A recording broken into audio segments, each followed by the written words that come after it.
Good morning, Mr. Butek. Thank you so much for sitting down with me and talking about the business cooperation between China and Germany.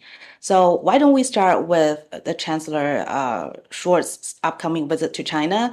We have heard that he is going to bring a big delegation with like some of the top German executives and several ministers. What expectations do you have for his visit? Good morning, and thank you for having me. I think it's, first of all, a very important signal that he comes to China for 3 days, which is quite an extensive trip after his trip in 2022, which was still under difficult circumstances during the pandemic. Now he can travel through the whole country. He will start in Chongqing, then go to Shanghai and Beijing. And I believe that's a really good opportunity to understand better the relations we have with China. Just weeks ago, some of the German companies were actually in Beijing for the CDF, but now some of them have decided to come back to China with German Chancellor again. What made them so interested in China? For many of our German companies, China is really an important place to be. I mean, we have a lot of investments going on here. We have a lot of clients who like to work. So I believe that those CEOs coming frequently to China is a good sign that they are very committed to the market and that they are all very eager to learn more where more opportunities are. And I believe joining a trip with Chancellor Scholz is a good opportunity also to identify more potential in cooperation between China and Germany and their companies, of course. Last year, the German federal government announced a comprehensive China strategy. I believe it was actually the first time to do so. And some Chinese companies are really concerned about it because it seems like the strategy emphasizes the idea of de-risking. So the Chinese companies' worry is that will this lead to decoupling and disconnection between the two countries? What is your interpretation of the strategy? I mean, if we look at the actual data, we can see that German companies are still heavily invested into China. And also our studies show that 50% of the companies here are intending to invest more. They are also planning to invest more in their competitiveness. So I believe they are very committed to the market. De-risking is something which is totally fine. And I think the Chinese government, Chinese companies are doing it the same, right? It's the job of every multinational company to see where are their risks, where they have to work on their resilience, be it supply chains, be it markets. And I believe this is something where German companies do not do an exception. That the government focuses now to see where are actually our dependencies, where do we have to do our own homework to improve our competitiveness at home, etc. Those are good discussions. But I also believe that the German government made it very clear that there is no interest in decoupling and that the relation with China is going to, from our point of view, to continue to grow. But I think that we can discuss about certain issues we have. It's a very legit thing.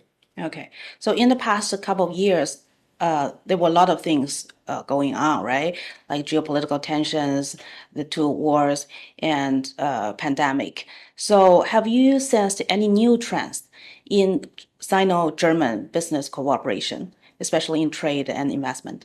I believe that there are a lot of changes. I mean, the first, the pandemic and the closure of borders and shutdowns of factories showed us how sensitive our global supply chains are, right? So I believe this was a wake-up call for every company, for Chinese and German and multinationals, to see where are our weaknesses in our supply chains and how can we guarantee the supply of our customers. And this is, on the one hand, how can we guarantee to supply our Chinese customers? How can we create more resilience within China, but also outside of China? The geopolitical issue, it seems that there is a lack of trust from everyone involved. And trust can only be created if people meet and if people talk and discuss. So I think it's also a very good sign of our Chancellor to travel to China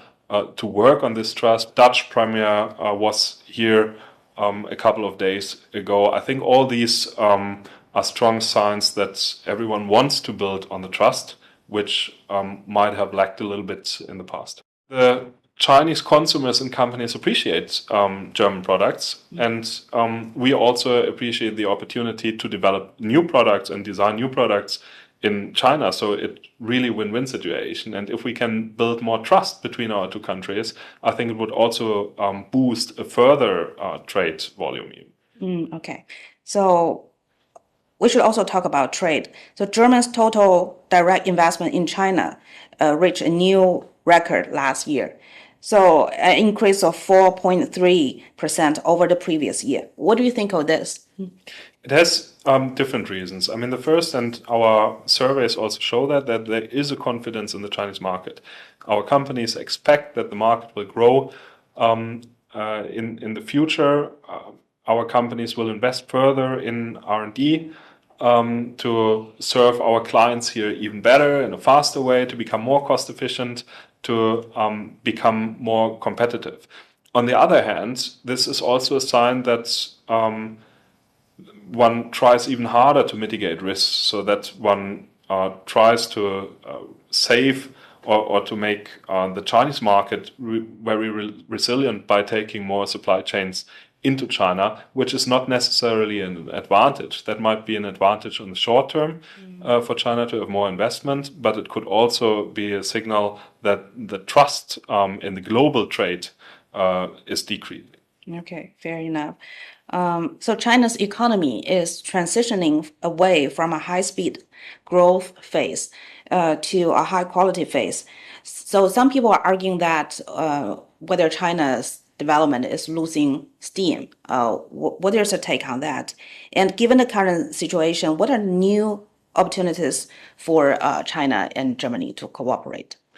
I believe we all have to come to the point that we accept that the Chinese economy became very mature.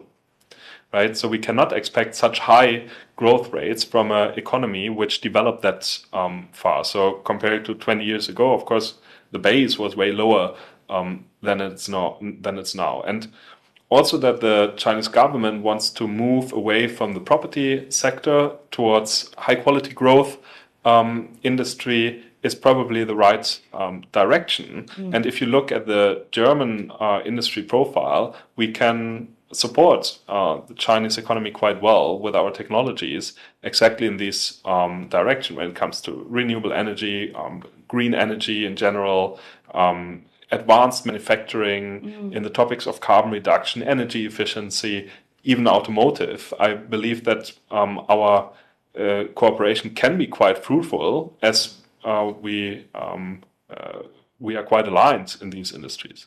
Okay, to be more specific, China is pushing really hard the development of digital economy and green transition, right? So how do German companies respond to these changes? I mean, there are a lot of opportunities for us because we are focusing on these topics for the last 20 years, especially when it comes to green economy. As energy was always relatively expensive in Germany, and we also want to become more independent in this area. The topic of environmental protection is a big topic for us. So we had the last 20 years to develop excellent technologies in this area, which we are more than happy to bring to China. Okay. And many German companies have already settled in China's Greater Bay Area.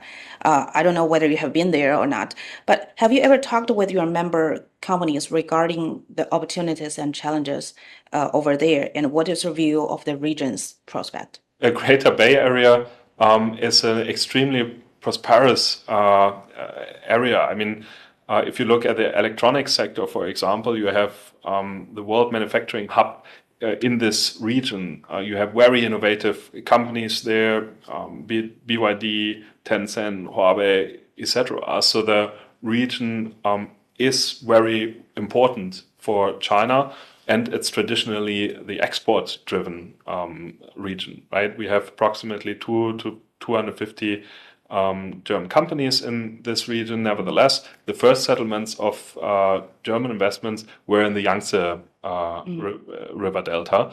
So and you don't need to have too many factories, right? So you focus rather on those you are having before you open a lot of more factories. That's why we are maybe in production not that much represented in the south.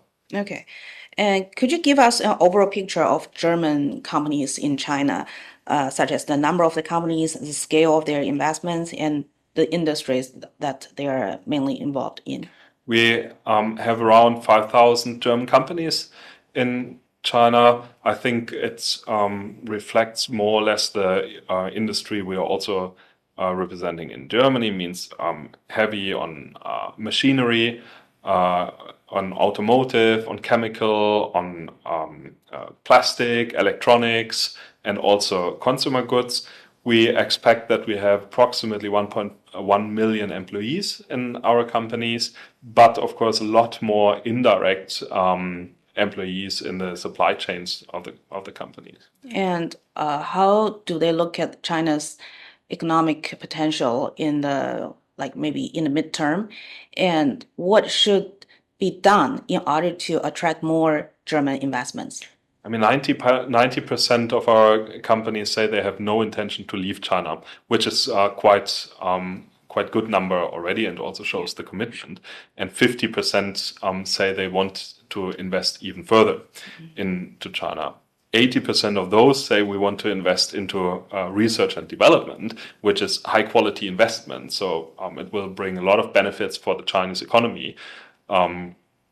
So we appreciate that we can engage here further. They are also rather optimistic when it comes to a period of the next 1 to 3 years that they can have a rather growing market again in China, and that's why they are relatively optimistic. Besides all the challenges presented in our latest survey is the competition. That's the local competition becomes very strong, and that the number of companies who say it's unfair competition is also quite high. So I believe that the Chinese government can do more there to support a level playing field, that foreign investors here have equal opportunities as Chinese companies, and therefore would invest further.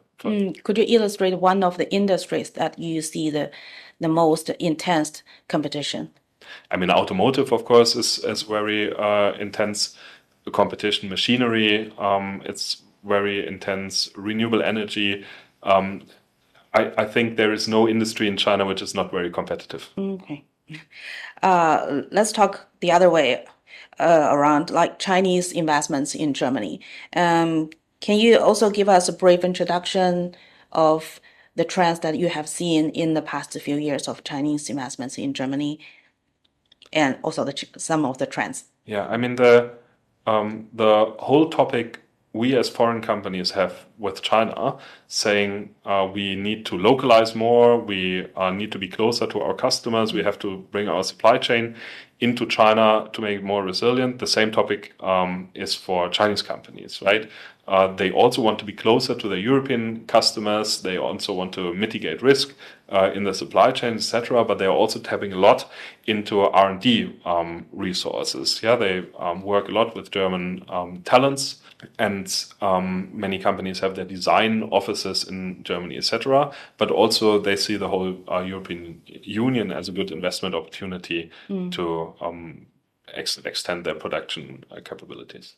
Well, obviously, German is experiencing some difficulties, I mean, economically. So in this context, what suggestions do you have for those Chinese companies who are interested in investing in Germany? Like what industries should they look at, and what kind of opportunities should they find? I think, again, you cannot only see Germany. Of course, Germany is one of the strongest market with the strongest manufacturing capabilities, but you can tap also from Germany into the whole European Union, which has 250 million citizens. So it's a quite huge market, and of course it will also help you with the regulations if you're within the European Union and manufacture there. The innovation abilities are very high in Germany. It's quite easy to cooperate with the universities, And Chinese investment in Germany will not be treated as Chinese investment, but as German investment, right? There, we don't have any differentiation between foreign investment and German investment. Once you establish a company in Germany, you are a German company, which is quite advantageous. So you cannot see any disadvantages in this field. Okay, that's all of the questions I have. Do you have anything to add? No, thank you very much. Okay, thank you so much for your time. Perfect, thank you.